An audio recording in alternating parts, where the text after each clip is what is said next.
After the astronaut went back to Earth from a mission in outer space, she was actually chased frantically by aliens for several days, and her body also underwent terrifying mutations. Her body temperature reached 98.6 degrees Fahrenheit. Severe ulcers also appeared on her arms and back, emitting an eerie fluorescent glow, as if something was about to burst out of her body.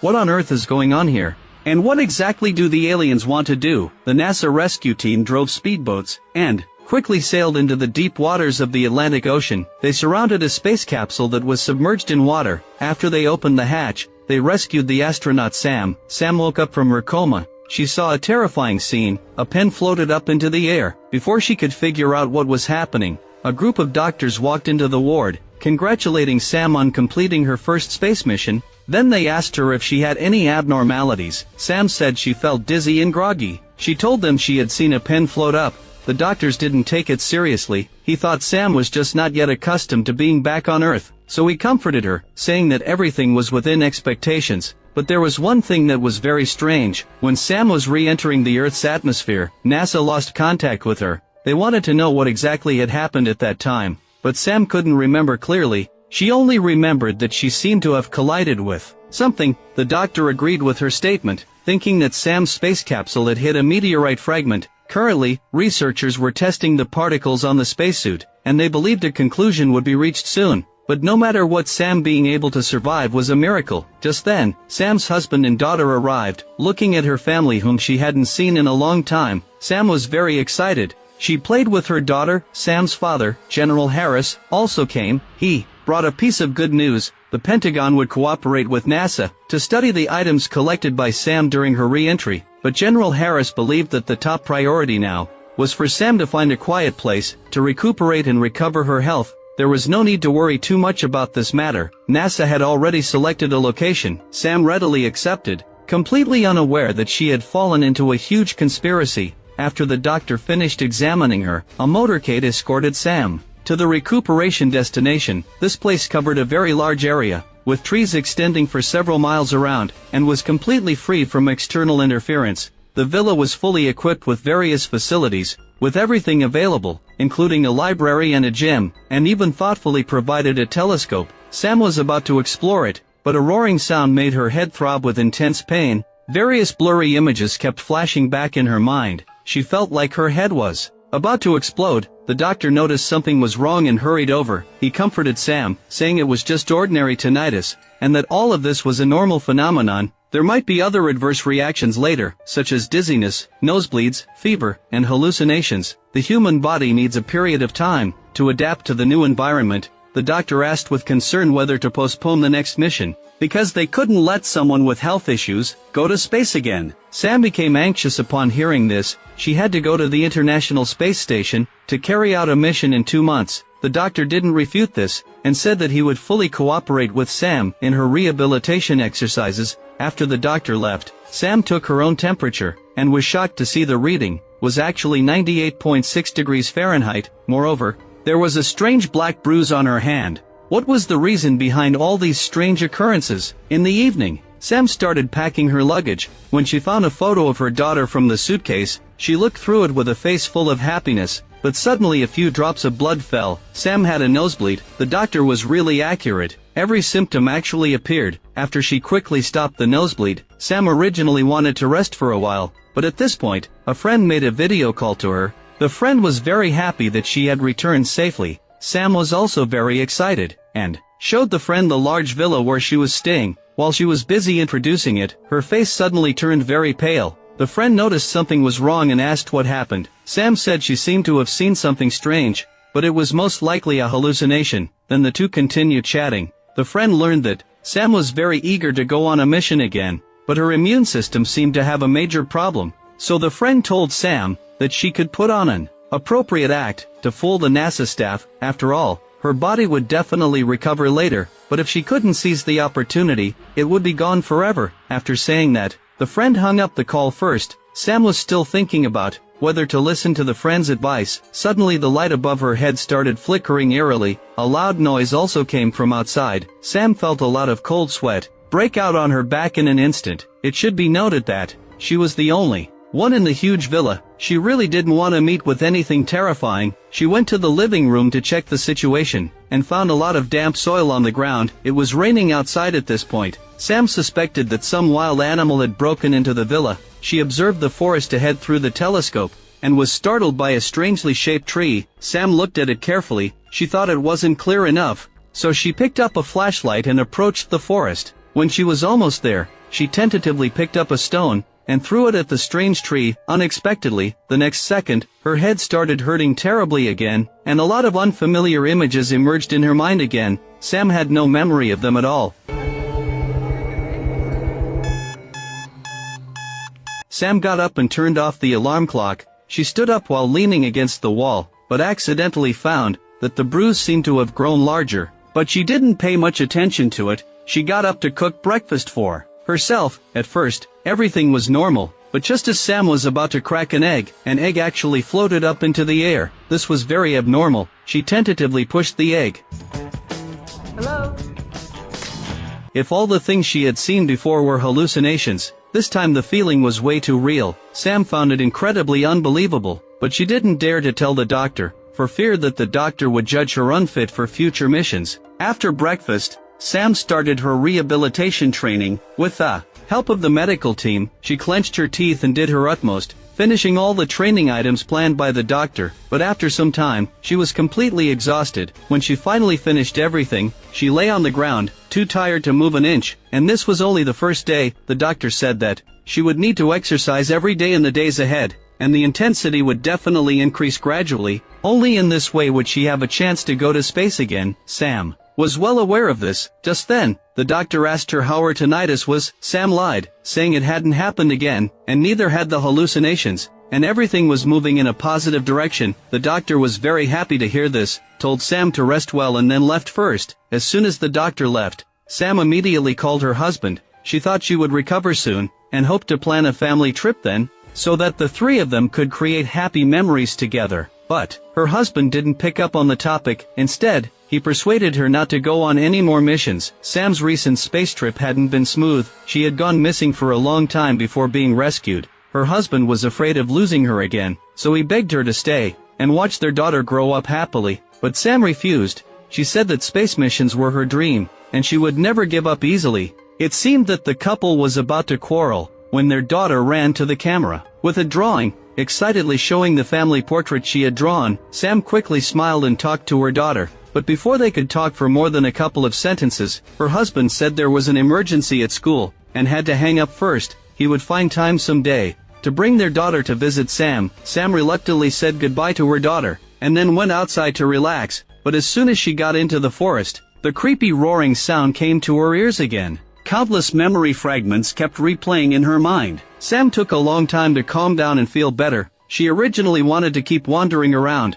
but unexpectedly saw an unusually thick wire on the ground. Why would there be such a thing in the forest? Sam followed the wire to a stone, and found that the stone was even emitting a red glow. When she lifted it up, it turned out to be a surveillance camera. The camera was pointing directly at the villa, obviously for monitoring purposes, and there was more than one of them. Sam sensed the smell of a conspiracy. She walked quickly through the forest, wanting to find out what secrets the villa was hiding. Sam was confused about how she had ended up in bed. She felt a sharp pain in her head. She touched her head and found that it was bleeding. She believed that her experience in the forest wasn't a dream. While she was wondering, something suddenly flashed past behind her. Before she could react, people from NASA rushed in and said they had found the unconscious Sam in the forest. Sam was curious about how they knew about this. She thought the surveillance cameras must have been installed by NASA, so she went to confront Harris. Harris explained that there was a special bond between father and daughter, and he had come to visit her specially that day. He had found the villa empty, so he sent people to search the forest. Luckily, they had brought the injured Sam back in time. As he spoke, he also told her to go outside to get some fresh air, saying he was very proud to have such an excellent daughter as Sam. But Sam didn't want to hear this right now. She asked what was going on with the surveillance cameras outside. Harris didn't hide anything either, and took Sam into the study, then activated the mechanism hidden in the cabinet. When Sam saw that there was a secret room, she was very shocked. Harris explained that this was a specially built safe house, because the villa had previously been used by diplomats. so the security level had to be top tier. This could save a lot of unnecessary trouble. Harris also introduced that there was everything inside, with no shortage of things like a kitchen and a bathroom. Even the power supply was an independent system, and one could see all the surveillance footage around the villa's perimeter. It could even activate a defense mode. In case of an emergency, the house would automatically lock and close completely, and people hiding inside would be very safe. Sam believed this explanation, and prepared to follow her father back the same way. Little did she know that as soon as they left, the images in two of the monitors became distorted. At this point, Harris checked the time and prepared to leave. Before he left, he reminded his daughter to ask the doctor to check the bruise the next day. Sam had almost forgotten about this matter. She felt uncomfortable all over. After Harris left, she hurried to check her hand, and was shocked to find that the bruise had spread to her arm. Sam felt very uneasy. To ease her anxiety, she went outside to take a bath. Suddenly a gust of wind blew by. Sam always felt that there were eyes watching her in the dark, making her hair stand on end with fear. She no longer had the desire to continue bathing, and ran into the villa as fast as she could. After getting into the house, she made a call to a scientist. She wanted to ask about the bruise on her hand, but the other person didn't answer. Sam had no choice but to leave a message for them. Just then, the light above her head started flickering eerily again. Sam couldn't understand why this was happening again. She picked up a flashlight and went outside to check, but didn't find anything unusual, so she planned to go back inside to sleep. But when she passed by the side door, she suddenly heard a terrifying low growl. Could there be something there? Sam mustered up her courage and opened the door to check, but still found nothing. She thought she was just scaring herself. But to be on the safe side, Sam activated the security system, and only then prepared to go back to sleep. But she had only taken a few steps. Breach detected. Lockdown initiated. This time, there was 100% certainty that something was wrong. The defense mechanism had been activated. The villa was immediately sealed up tightly. Sam frantically took out her phone to call for help, but there was no signal at all. And the roaring sound came to her ears again. What's more, it seemed that something was passing by quickly behind her. Sam thought it was all over. She had probably locked the intruder inside the villa. She didn't want to just wait for her fate, so she hurried to the electrical box to try to restore power, thinking that more light would at least let her see the situation clearly. But after messing with it for a long time, there was still no response. What was terrifying was that, while Sam was still thinking about a response strategy, suddenly, there was a sound of a door lock being turned not far away, but it stopped after turning once. Sam felt very tormented. She even thought that if the other person really had to, they could just come in, at least show their face, so she could see if it was a human or a ghost. So she took the initiative to make the first move. When she opened the door, she found nothing outside. This was far too strange. She was just wondering what was going on with the other person. Sam frantically searched the ground for the flashlight. Luckily, nothing happened during this time. She stood up to check the potted plant. On the other side of the glass, she was scared half to death by a black hand that suddenly popped up. This time it was confirmed. The other person was definitely not human. Sam rushed into the safe house, then quickly turned on the surveillance monitors to carefully check what was outside the villa. She had no idea what she would see, and what she saw left Sam completely stunned, because there was actually a terrifying, monster-like creature outside.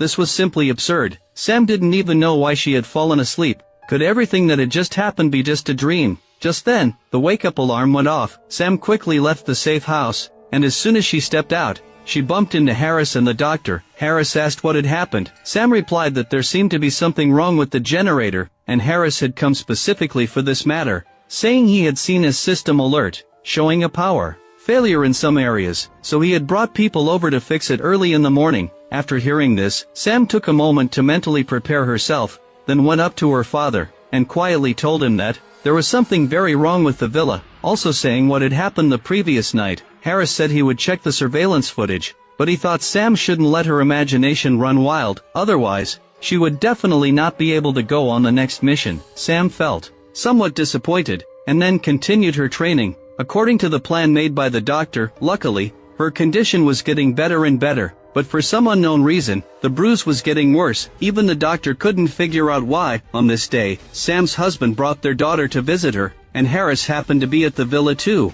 with her father helping to look after their daughter. Sam called her husband outside the villa, telling him that after she returned from space, a strange bruise had appeared on her hand. Several days had passed, and not only was there no sign of it healing, it had even started to spread rapidly, and she often saw terrifying figures. She guessed that something from outer space had followed her back to Earth, but she didn't dare tell anyone about these things, because the next mission was really important to her. Sam had thought her husband would believe her, but his reaction was very strange. Sam said seriously that she wasn't joking. Before the space capsule lost contact with NASA, they had detected sound waves on the receiver, which meant that aliens might really exist. As soon as she finished speaking, Harris walked over with the child, and asked Sam to go with him for a moment. After that, they checked the surveillance footage from the previous night. They had thought it would confirm the existence of aliens, but unexpectedly, the monitor failed at the critical moment. Sam kept emphasizing that things weren't like this the previous night.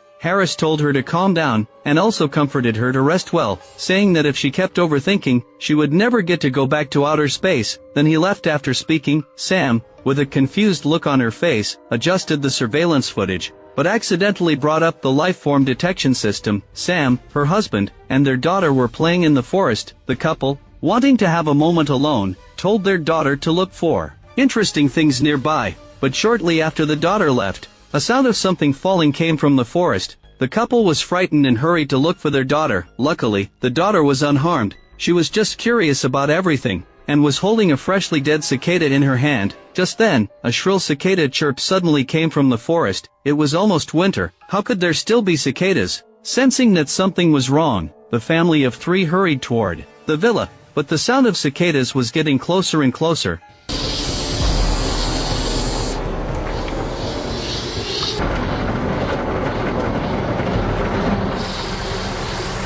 Countless cicadas, as if crazy, crashed into the villa's glass windows. After a few minutes, the outside was densely covered with cicada corpses, and the arrangement of the corpses had a surprisingly high artistic quality. They even deliberately formed a unique shape. Sam immediately contacted someone to come and clean up. The scientist comforted the family of three, telling them not to be afraid, saying that this kind of situation might be related to the environment, and the specific cause still needed further research. After speaking, the scientist was about to leave. Sam chased after him. She asked if the results of the samples taken from the space capsule were out yet. The scientist replied that they still had to wait a little longer. Sam went back to the villa. Her husband noticed that her condition was very unusual, so he persuaded her to go home with him. But Sam still didn't want to give up the next mission. Her husband had to take their daughter and leave. After everyone had left, a sharp pain suddenly shot through Sam's toes. She took off her shoe, and upon seeing her foot, exclaimed that something was seriously wrong. She quickly got into the bathtub to clean herself, and found that her foot was covered in wounds, and her whole lower leg was also covered in injuries. In the evening, Sam stood by the window, her mind wandering aimlessly. Suddenly the lamp beside her flickered a few times again. She quickly moved a table to block the door. Then she searched for answers online, hoping to find out under what circumstances the abnormal phenomena from the day would occur. This search completely broke Sam down, because all the abnormal phenomena and the bruises on her body were actually related to aliens. The more Sam thought about it, the more distressed she became. She hurried to the mirror to check her back, and found a large area of festering skin on her back, exactly the same as the pictures she had found online. While she was wondering if the aliens had poisoned her, suddenly the light above her head started flickering frantically. Sam immediately became alert. She activated the villa's security system, then called her husband for help. Just after she said, "Hurry and come save me," a sharp pain shot through her back. Sam clutched her back in pain. She had thought there would be a gush of blood, but unexpectedly, a pile of transparent substance oozed out. There was no time to look into it further. She quickly picked up her phone to make another call, but the phone was already completely broken from the fall. Now she could only rely on herself. Sam ran quickly to the monitor. She looked around but found no abnormalities, but she didn't believe it, so she turned on the life form detection system, and found that there were a total of 2 life forms in the villa. The next second, the monitor went black. Sam could no longer check what was happening outside. While she was at a loss for what to do, the system delivered even worse news, that there were now a total of 3 life forms in the villa. Sam was completely devastated. She yelled angrily at the aliens, demanding to know why they could pass through walls at will. She pressed a lot of buttons randomly, then hurried to hide in the kitchen, constantly praying that the aliens wouldn't see her.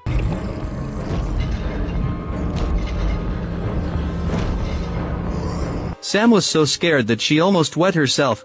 The alien was actually right beside her. She took the opportunity to quietly move to another spot, then ran out of the kitchen at lightning speed, then sprinted all the way to hide in another bathroom, before the alien could find her. Her own hand started to hurt first. She quickly took off the bandage to check, and was shocked to find that her hand was actually peeling. Sam silently cursed the aliens countless times in her heart, but she didn't want to stay there waiting for death. To escape, she kicked open a door whose purpose she didn't know. On the other side, her husband arrived outside the villa with their daughter. Seeing that the villa was completely sealed up, he told their daughter to stay in the car and behave, while Sam was frantically fleeing at this point. A faint blue glow emanated from her back and arms. A very strange chemical reaction was happening.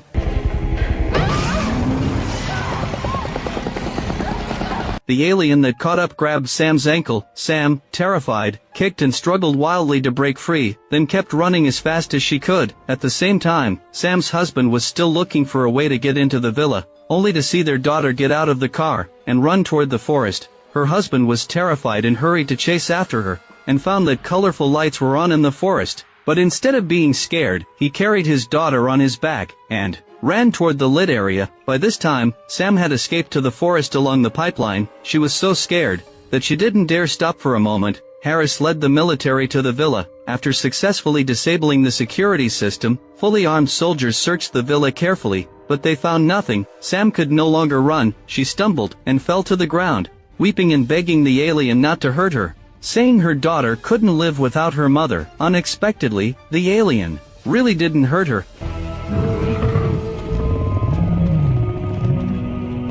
Sam was stunned. She could actually understand what the alien was saying, but the plot that followed was too bizarre. The alien even said it missed her very much, and had been looking for her for many years. Sam asked who the alien was.